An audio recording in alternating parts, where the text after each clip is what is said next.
Welcome to another Rob Art video. Before it begins, let me remind you to kindly subscribe to the channel and press the notification bell. This is so you know when a new video has been uploaded. Also, if you enjoy this video, please press the thumbs up icon to like it and consider leaving a comment to let me know what you think. And finally, don't forget to share the video on several networks as well as follow me on the social media sites. Thank you for watching and enjoy the video. Hi, welcome to another Rob Art tutorial video.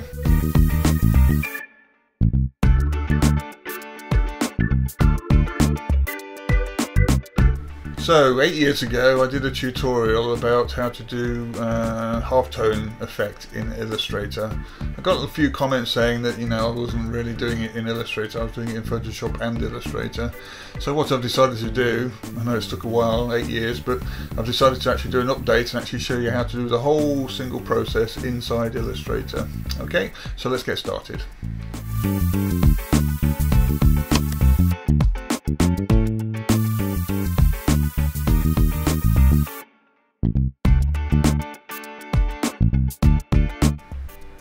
Okay, so what we're going to do inside Illustrator is to totally and utterly use Illustrator as a way to create a halftone effect. Now you may want to know what halftone effect, this is basically what halftone effect is. Okay, so this is the effect that you get with a halftone effect. Basically it's just dots that appear, whether it goes from a small dot to black basically, or whatever, and you can use it in circles. I've got 3 examples here, just a basic gradient. And that's all it's doing, is really taking a gradient and turning it into a series of dots that you can use for a specific effect. Now you'll notice there's some difference between these 3. I did that on purpose to show you how you can manipulate these. Now this has got like smaller dots that go from very small to relatively small, and these are bigger ones. Okay, but you'll notice they're all in straight lines. Okay, like so, and the one on the far right is actually at an angle, 45-degree angle. So you may want to do one of those different effects as your different kinds of halftone effects. And I'm going to show you how to do all 3 of those and some extra ones as well. Okay, so what I've done here is just done a quick example of how you can possibly utilize halftone effects. This is a square one that has the gradient like I showed you before. This one is just a circular effect. Basically goes from dark to white in a ellipse, or you can even do it inside a square. It doesn't really matter the shape as long as it's using the right tool. Okay, and this is a freeform one, so basically I'll show you this later, but you can actually plot where the actual greys and blacks are, and it'll actually then raster it out into a gradient like that. Okay, and the final one is using the actual warp tool to actually create a unique shape. Now there's a little bit more complication in that one, and I'll show you how to do it on the 4th stage. So what we're going to do is go through each one and show you how to do as I'm using each the actual tools necessary to create the actual gradient halftone effect, and then we're going to go on to hopefully making it into some other patterns. Okay, first what we need to do is actually create some documents, and I'm going to do that either via the menu, which is new there, or I'm going to do it my way, which is the shortcut way, and Apple or Command N. Now it's good to have a size of the document relatively large so it can actually give a better quality to the actual image of the halftone effect. Okay, so I'm going to make mine 2000 by 2000, and on the advanced option you can either choose RGB or CMYK. It doesn't really matter because it's going to get turned into black and white anyway, so I'm going to choose RGB for the time being, and I'm going to keep it at 300 dpi. You can make it a little bit bigger if you want to, but that's a little bit bigger than you need to really. Anything above 150 will do fine. Okay, and so I'm going to create that. I'm going to do it 4 times, so I'm going to just basically just right click on here and then just create a new document, create it again,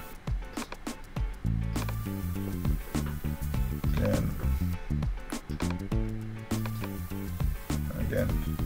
These are our 4 documents, so I'm going to show you those 4 different methods. Okay, so let's start with a square. So you just choose the square tool, rectangular tool or whatever, or can press M on your keyboard. Okay, to do that I'm just going to show you how to do that on the keyboard. Press M, you notice it's selected now. Okay, now I'm just going to press Shift to do it so it's actually uniformed. As soon as you make a default one, it has a black stroke and a white fill. You'll see that down here. What we need to do is just drag that over to there so it makes a black fill, and just click on the stroke and click this, which means it will give a none effect, or it'll nullify the stroke, so it hasn't got a stroke. This is your black starting point for your gradient. Now what we need to do is select the gradient tool, which is also on the keyboard G. You notice there, G. So I'm going to press G, and there we go. The gradient selected, and it's over here. Okay, all we need to do is literally click on this box here. Oops, make sure you. I've got to actually make sure you got your foreground selected, which I didn't actually before. Okay, all you need to do is click on this box here, and it'll create the gradient. Okay, you'll notice we need, just for this test, and I'll show you how I did it on the original one, you'll notice that it was coming from the top to the bottom, and the way we can do that is just change it by selecting on the angle brush, angle option here, and pressing 90, and it'll allow the black to go to the start, and basically down to the bottom goes to the white.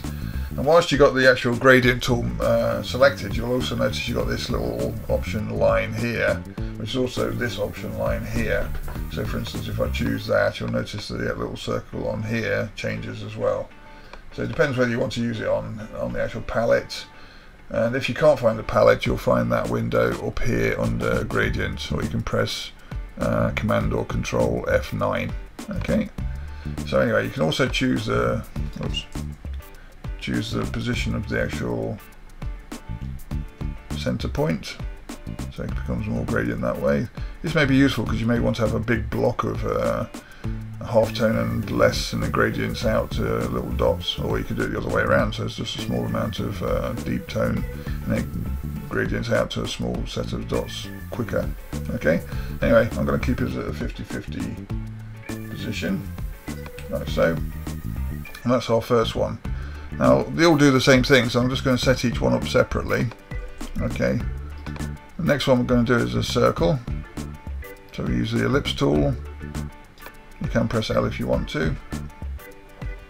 Let's do that. I'm going to go M, and then I'm going to press L, and it should be an ellipse now.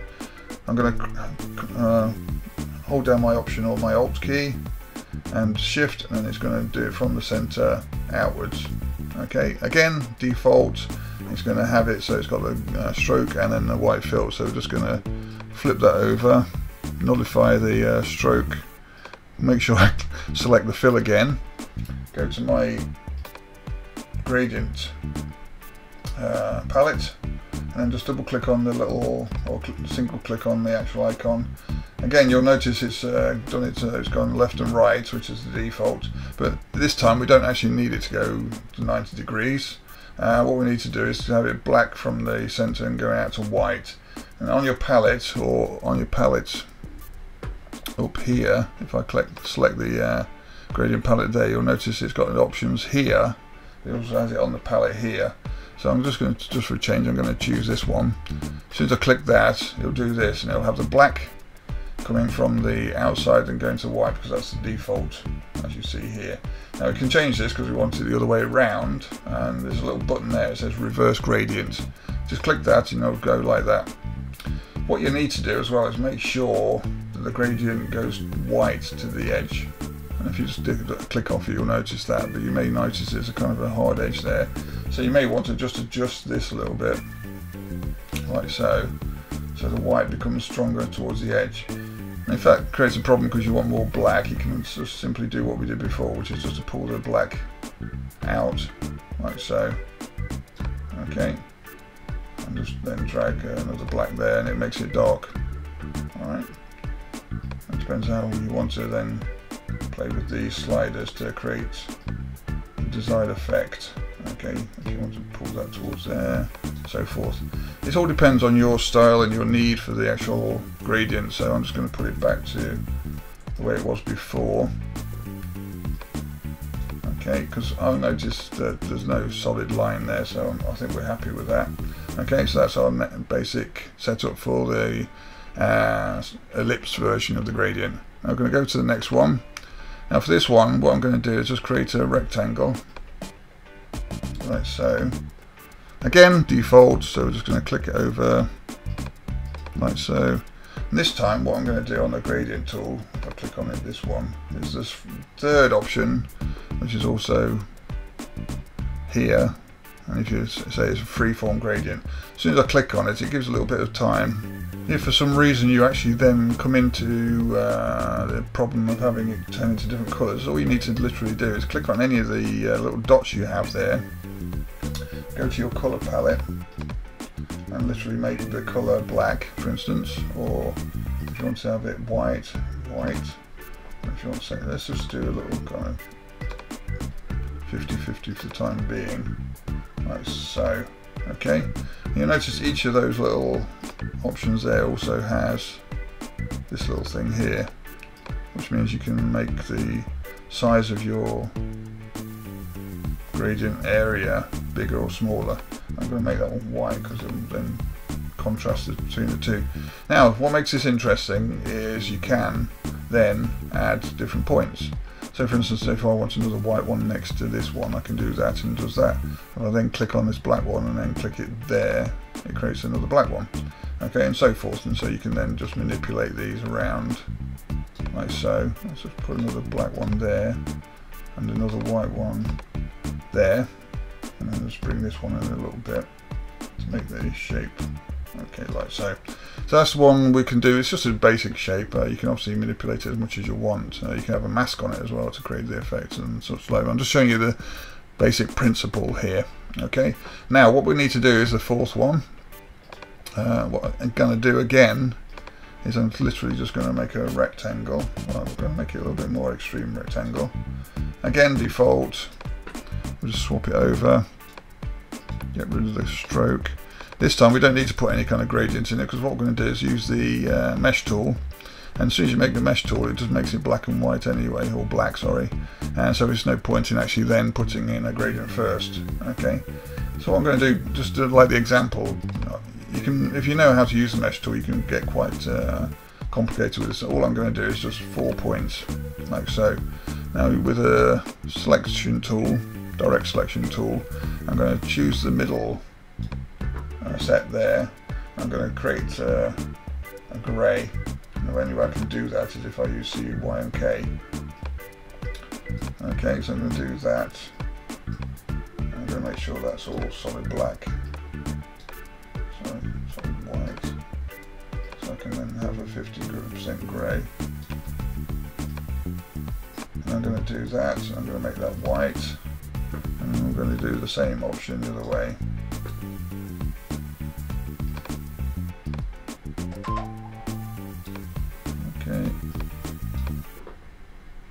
Again, you could do a rainbow effect with the different greys and everything, or you could do it so you had more points and then have a kind of an interesting effect, but I just want to show you the simple process of doing this. Now with the selection tool again, I'm just going to literally move those like so, and I'm going to rotate this one with the rotation tool. I'm going to select that one, rotate that one like so. Let's move, oops.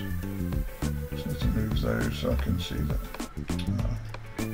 Make sure you select them all before you start moving. Okay, so I can see it on the actual screen. Okay, so there's your 4 different ways of actually doing a possible gradient. Okay. Now what we're going to do is show you how to actually manipulate this and actually turn it into a gradient. Okay, so what we're going to do now is to turn this square into a gradient. It's the same principle as the Photoshop version, but it's actually all just inside of Illustrator now. So what we're going to do is actually manipulate this and turn it into the form we want. The way we do this is simply by going to, once you've selected the actual object, go to Effect, go down to Pixelate, and then it says Color Halftone. It may sound a bit confusing because you're actually using a black and white gradient, but Color Halftone is what you need, and you get a little panel appearing, a little similar to the one in Photoshop, and this is where you need to be careful about all your settings and everything. One thing you'll notice is when you roll over these, you actually get a little arrow on your hand, and that just simply means you can then just move backwards and forwards either side, Okay, now I would recommend not going below 30. I'm going to show you what happens when you go 30 on this size document, by the way. As I said, it will change differently on different documents. So I've got this set for 30. I can also, just because it's going to be a bit silly doing that quickly. Okay, 30. And I'm going to change all these to 90 degrees.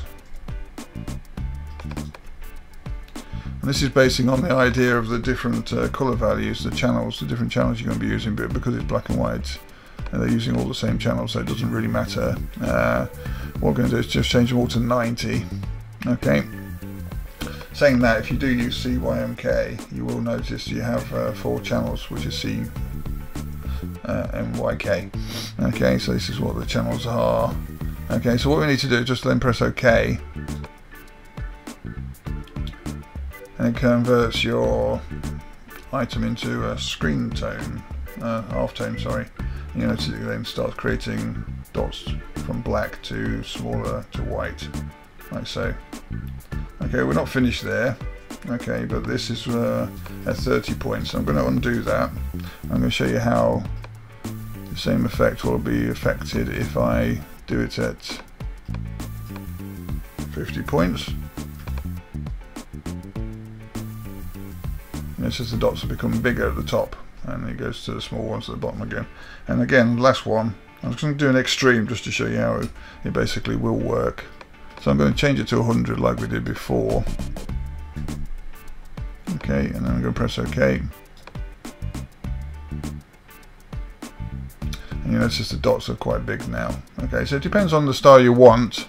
As I said, the kind of stuff I do for my half toning, if I ever do half toning, requires it to be around about 40. So I'm going to put it back to 40.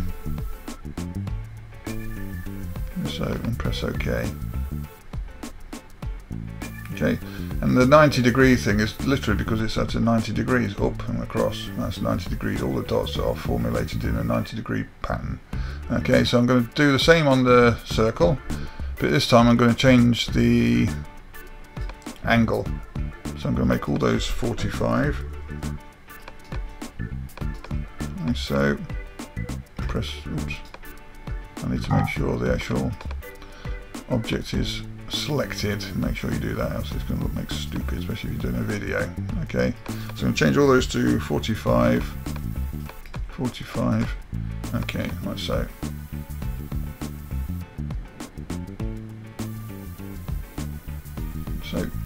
So you notice they're basically going at 45 degree angles now instead of the 90. Alright, so the next one I'm going to be doing at a different angle. Let's choose something like, say, 25.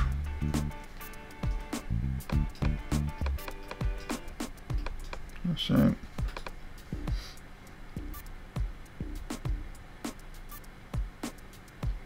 and notice the actual angle of the things are not 45 degrees or 90, it's at a different angle, it's more steep on the incline.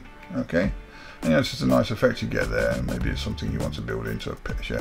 As I said, you may have this all set up in a background already, and you create a kind of a pattern that may be useful for your picture, and therefore you can then adjust this accordingly. Okay, and the final one, we have to do something before we actually do the gradient.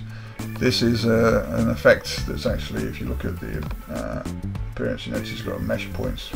It's got mesh written in the appearance, and you can't really do anything with a gradient with the mesh operated. So what you got to do here, and it's not really a big problem because it's going to end up doing it in the long run to all the other objects, is to actually rasterize this. So you're just jumping a stage before the actual gradient. Again, keep it high, 300 pixels per inch, like so, and also create the white background. Okay, like so, exactly the same as it is on default. Okay, press OK. That's going to rasterize it. You can't tell unless you go over there. It says image now, image pixels. And also on your layer, it will say image rather than a path. Okay, but this time, all you need to do is just go to the same thing again. Go to pixelate halftone. What I'm going to do is just put another one again. Let's say 79. Copy. Okay. And press OK. And again, you'll notice the incline's that way instead of it going that way last time. Okay. Now on this one, you may want to try to emulate the actual point of the angle of there, so it doesn't look strange. It doesn't actually look that strange as we've got it there. But anyway, we've got a gradient and it's on a curve, and it's basically got the same effect, the halftone effect. Okay, so we've got the 4 images now. What we've got to do is make those so we can manipulate them. Okay, because if you notice here, we've got this, and it basically says it's a rectangle. Okay, which is basically the shape we've got. We don't want to do that. We need to actually convert this. Okay, so what we need to do is expand the appearance, like so, and it will turn it into an image. It's no longer a editable path. Okay, and that's what we need to do with all 4 of those. Sorry, I know 3 because I did it for the actual last one already. That's what we did. We jumped a stage and turned it into an image. Okay. So every one of those is an image now. Yep. So the final stage to create it actually into a manipulatable gradient is to go over here and go to our trace option tools. You can find that under image trace. Okay. Or you can just have it set in your toolbar at the right, which I do. And we just need to make sure certain things are applied.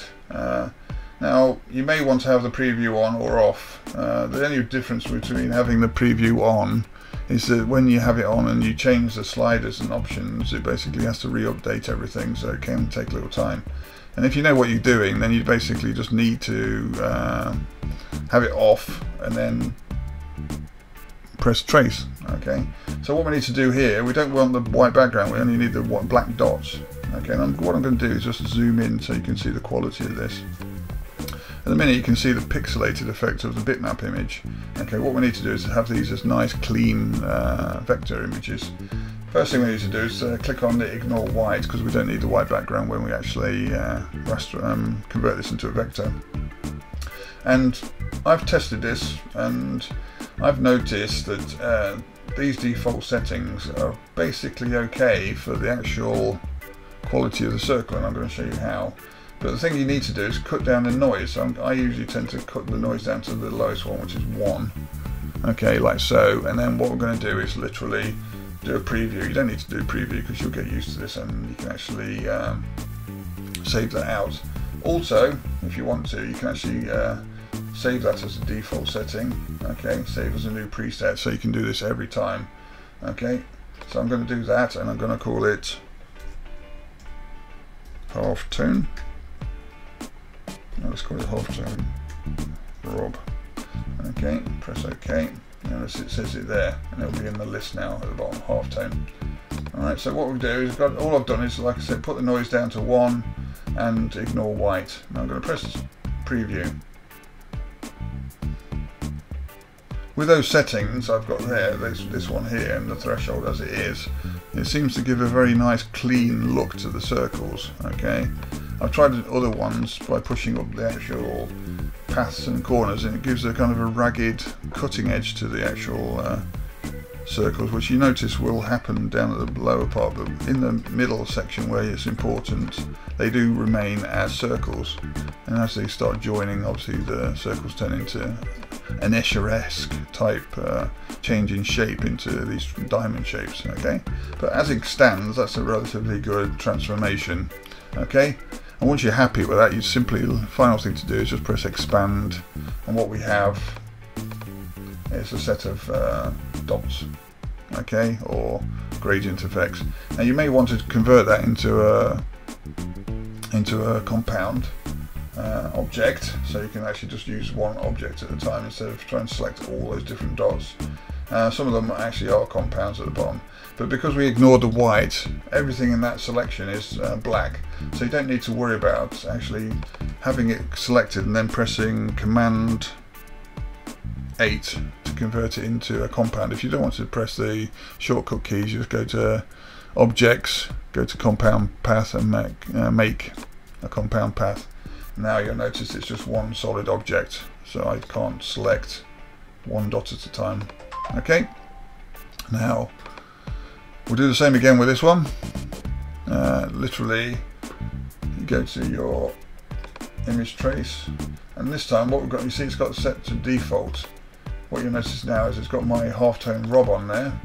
As soon as I select that, it's applying that to the actual object. You can't tell very well at the moment. Expand, we have all the objects as nice circles. Okay, I didn't even have to trace it, it just did it automatically as soon as I selected it. Okay, and again what you can do there is just select the group and Command 8 and it turns it into a compound path. Okay, we'll do again the same thing.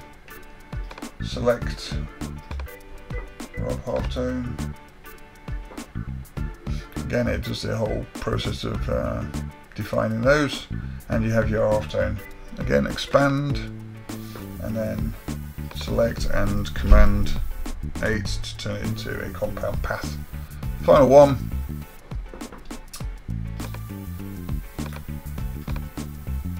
Halftone. There we have it. Okay, we're just going to expand that, and we're just going to, I'm going to do it the other way. Go to Compound Make. Okay, so now we have 4 different ways of actually doing a gradient in Illustrator using the halftone effect. Okay, so you may have a set of these gradients like we have, and you may want to use them all in different applications or pictures you're designing, whether you're a cartoonist, you want it in the background, or whether you're a designer and you have to have it as a fill or something. These are possibly useful for you on a multiple usage basis, document basis. And so what you can do is, if you select the actual gradient you've created, go to your symbols palette, which is here, or under Windows Symbols, and simply click this little icon here, call it square symbol, or no, let's call it square gradient. Make sure it's on graphics and static symbol, and you can choose wherever you want your registration. I'm going to keep it in the middle, and as soon as you do that, you press OK. You'll notice it changes slightly, and it's created it in the actual palette, like so. Now what you need to do is also possibly save the actual library, so what we need to do is delete the ones we don't want, because we only want to actually have the gradient.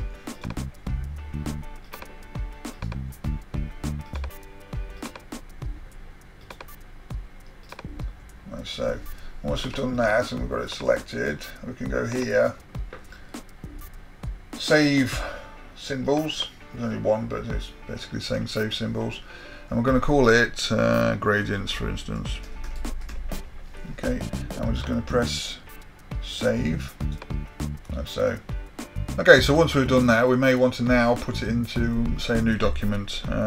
This wouldn't normally happen unless you have it as a symbol in its library. So what we can do is press Command or Control N to create a new document.